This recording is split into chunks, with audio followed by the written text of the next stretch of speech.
Hi everyone, John for Popeyes Postcards. I've been talking about York Postcard Show a lot in my videos. It's coming up in about 2 weeks. It's the largest postcard show in the United States. Might be the largest in the world. I put this video out about a year and a half ago talking about going to your first postcard show, tips and tricks and stuff like that. I just want to reissue the same video. If you've already watched it, it might be a good time for a refresher. If it's your first postcard show, these tips and tricks have worked for me over the 15 plus years I've been going to shows, and hopefully they can help you. So without further ado, here I am. I get asked all the time, I'm going to my first postcard show. What should I expect? Do you have any advice? Stay tuned. I'll tell you everything you need to know. Chances are, if you're going to your first postcard show and you've asked me this question, you've already figured out where the postcard shows are.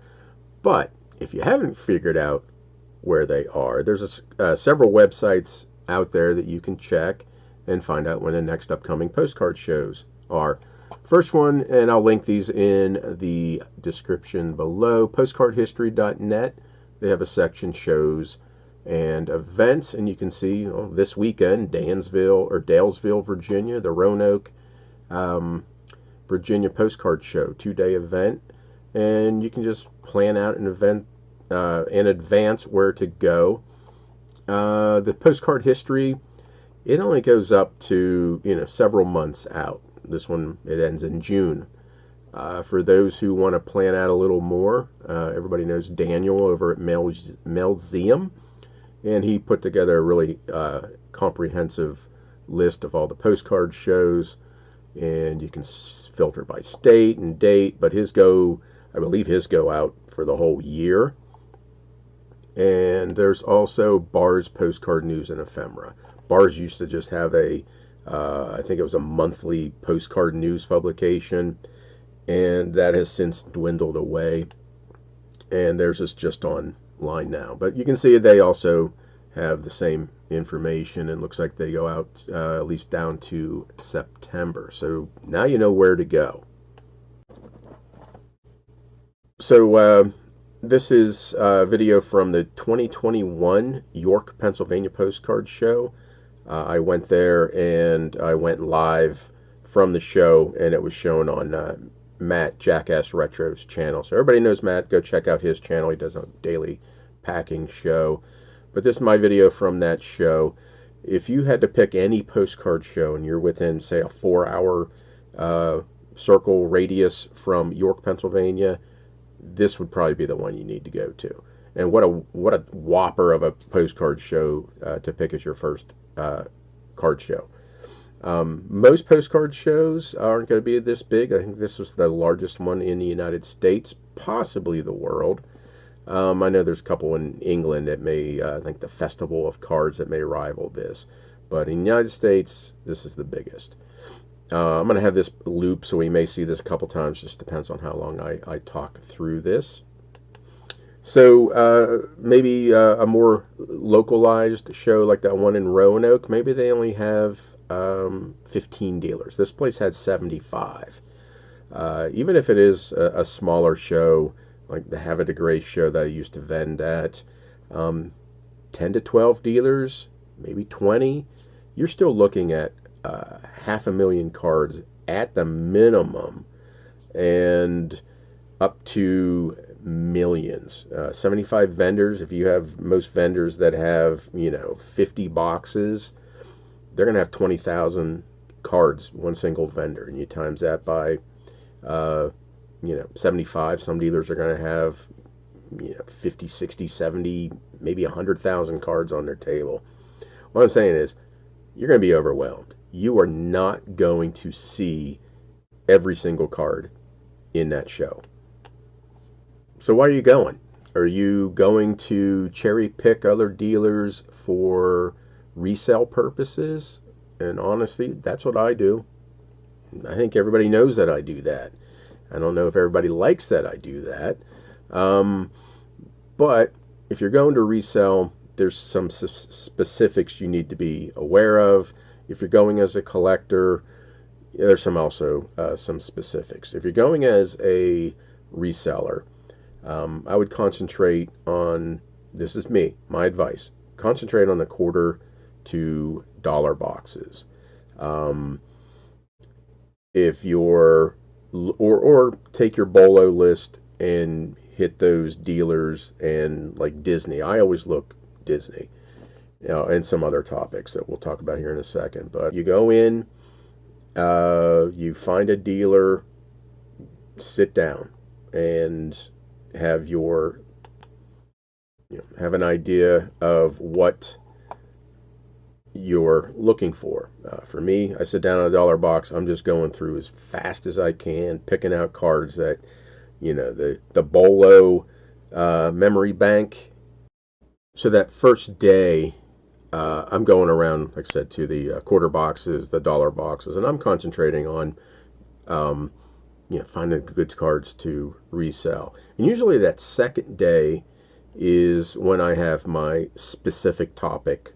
I'll go to the Disney. I'll go to Pretty Ladies. I'll go to ships. I'll go get those specific topics or places from my BOLO list, and I'll search those out on that second day. The reason I do it the second day is maybe those dealers are maybe a little bit more inclined to make a deal, and they're usually those specific topics they've curated out. They have them in their categories, and those are usually priced a little bit higher. And also maybe on that second day, that's where I'm going to those more expensive cards. Also, the $5 real photo box, the $10 real photo box. And again, that second day, maybe those dealers are a little bit more inclined to take a little bit more off that final value, and maybe get a good deal. So that's how I handle the shows. Just relying on my knowledge, 26 years of picking through postcards and selling postcards on eBay, and what pretty much I know sells. Anymore, I'm looking more towards not really specific towns, but views within any town, and topics, pretty women, all that stuff. You can join my membership channel, and I go over my BOLO list. I share that secret with my membership, so something you may want to keep an eye on, or keep in mind. But anyway, postcard shows.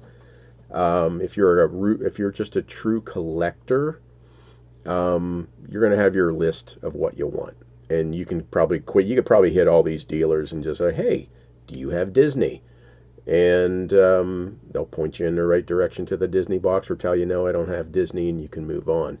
When you approach a table, most dealers are going to say, "Hey, what are you looking for?" Very friendly dealers, and you can pretty much ask them any want you want, and they'll tell you if they have it or not. And most dealers know, what they have. So very friendly, talk to them, and they'll lead you in the right direction. Or, just sit there. What I always say is that, I don't know. I'm just kind of looking, see what catches my eye. I know a lot of people are like that. But yeah, if you're a true collector and you like Disney, go around. You could probably hit all those dealers and find out, if that's what you're looking for. If they have it, fine, buy it. You can move on. For the reseller, and that's really for collectors, all the other advice will apply, I guess, also. So if you're a reseller, I probably wouldn't go up to them and say, "Hey, I'm a reseller. I want to cherry pick your cards and sell them for more money." You can always maybe say, "Hey, I'm looking for bulk postcards. Do you have anything like that?"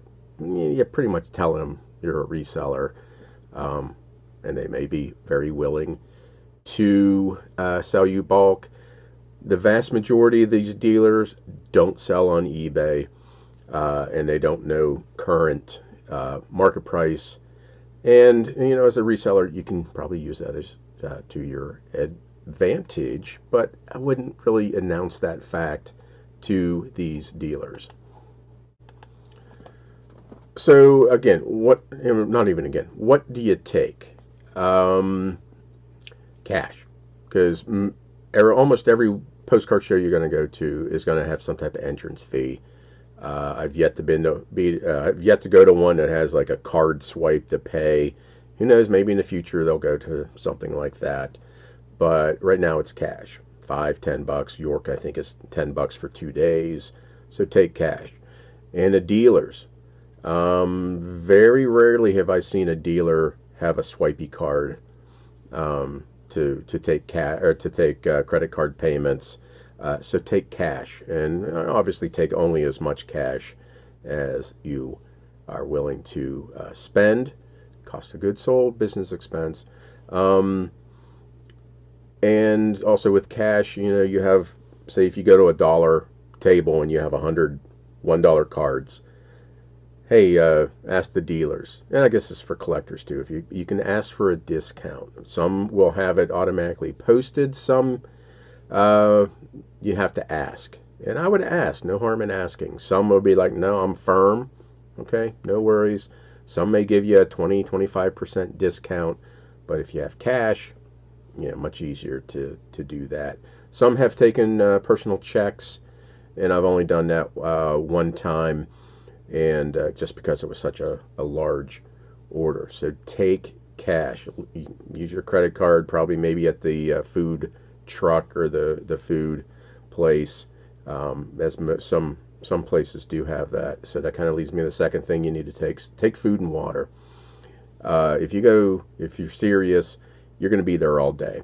Some of these places open at 8, 9, and 10 o'clock and go to 6. Some are 2-day events. You need to obviously stay hydrated, and I always put like power bars or something like that in my backpack. I take a backpack. And just nosh on that as you're eating. It's a job. You're there to make money, work hard at it. So take that. Take a pencil. I should have brought a pencil or a marker. And why you want to do that, if you're sitting at one of these tables, these I wouldn't mark up. Definitely don't mark these type of ones up that you see on the screen. But for the quarter boxes, the dollar boxes, ask the vendors, hey, can I mark this box? Because if you're sitting at a table and there's 40 boxes and you're sitting all day, you don't want to be going through the exact same box that you just went through, an hour ago. So you probably can't see it on here. I'm not going to do it on the screen, but make a bigger screen. But you can see some of them already put their initials, and then up in that top corner, more initials. And I've seen them put them along the top up here too. But ask. I had one vendor is like, hey, can I mark your box? He's like, don't use ink, because he likes to keep his boxes clean, and he'll go and erase. That may suck if you see him next year, but for this show, marking in pencil, probably not a bad idea. Put your initials, put some squiggly mark that is recognizable to you. I've seen people use those little miniature like ink stampers, like of a purple star. But no matter what you use, ask the vendor, hey, can I mark the box? Quarter boxes probably won't be a problem. Really nice, sorted, curated card. They're not going to want you to mark their boxes. Take finger goo. This stuff, the pink stuff. These cards, 120 years old. You're going to be flipping through 1,000 of them. Me, I'm a finger licker. Used to be. I'm a reformed finger licker. You're licking 100-year-old, 200-year-old postcard goo that maybe 100 other people have handled over the years. So I use this. No one's ever said a thing. I keep it in my pocket, and I just do a quick swipe and rub it in, and that makes my fingers tacky. You can also use these little finger condoms. That's what I call them.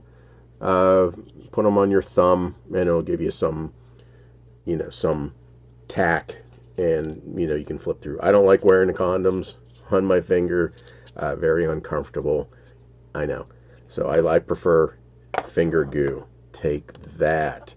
Take a magnifying glass. I like these little pocket ones. Has a nice light, 30, 60, 90. magnifying glass, keep that in your pocket because you're going to come across a real photo, and you want to make sure it's a real photo or a litho. And there's enough videos out there about telling the two apart. But take that. Take a business card. You may run into that vendor or overhear a vendor say, yeah, I'm looking to get out of the postcard industry, whatever. Give them your business card with your contact information, and you may get a nice lead out of that. Take a container. I throw one of these in my backpack. It says little Sterilite flip top. You can take a bigger one if you have a bigger bag, but I like to take this because what you're buying, you're obviously buying something to resell. You don't want to get it damaged. Most dealers will give you, a little plastic bag, a little envelope, or a paper bag. You don't want to throw those into your backpack with your bottles of soda or whatever, and have everything, get dinged and damaged. So just get one of these little containers, throw your purchase cards in there so they stay nice and secure. Take a battery pack for your cell phone. You can see some of those center tables. You're not going to be anywhere close to an outlet. So take one of those battery chargers, keep that in your backpack or your purse, and that way you can keep going.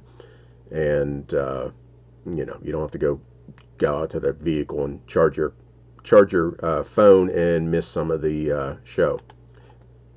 What I take is for the large letter greetings. If you have that large letter greeting book, they have the list of like the top 50 most expensive and rare large letter greeting cards. I took a picture of them and I put them on my phone. So if I'm going through the large letter box and I find one, man, is that a good one or not? I pick that up and I look at that. I also have my BOLO list on here. Again, I don't refer to it as much as I used to, but it's there. It's on my phone as an image, and I can search it. Postcard shows, everybody has been super friendly. There's some etiquette that you need to know about. If you're sitting looking through a box, or if you come up to a table and there's someone, I don't know, they're looking at the Disney, they're seated, they're looking through the Disney box. You're interested in Disney. Don't reach into a box that someone is currently looking through.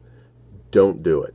That is one of my biggest pet peeves, and I'm an easygoing person. If I'm looking through a box and someone reaches into that box, that pisses me off. Don't be that person. If you just can't wait, ask. Hey, can I see that box when you're done? Are you done? Maybe they're already done with the first part of the box and they're working on the back. It's like, hey, do you mind if I look in the front? It's still maybe a little bit rude, but it's a lot better than just reaching in and taking over. I always ask, even if this person they're looking through a box and there's a box beside them, I will ask, hey, are you going to that box next? And they'd be, no, I just finished with that one. Have at it. So just be courteous to the other people around you. I mean, you don't have to talk to anybody, but I've picked up some great information listening to the dealers talk to other people, listening to, the customers talking, hey, I collect this. And I just put that in the back of my mind. It's like, hey, maybe that's something I need to keep an eye out for. So I always pick up a lot of information. Someone talking about, clap saddles that are rare, or last show I heard that the person who wrote that large letter book found a large letter greetings card that they didn't know about at the show. So I went and asked them, hey, what one was it? I can't remember what it was, but you learn a little bit of information. And if you don't want to participate in that, if you don't want to eavesdrop on other people's conversation, you know what? Take your earbuds, listen to music, tune everybody out, and get into the zone. Fine, no worries. But I'm always talking to people, always learning something. It seems like I know, half the dealers. I end up talking to them.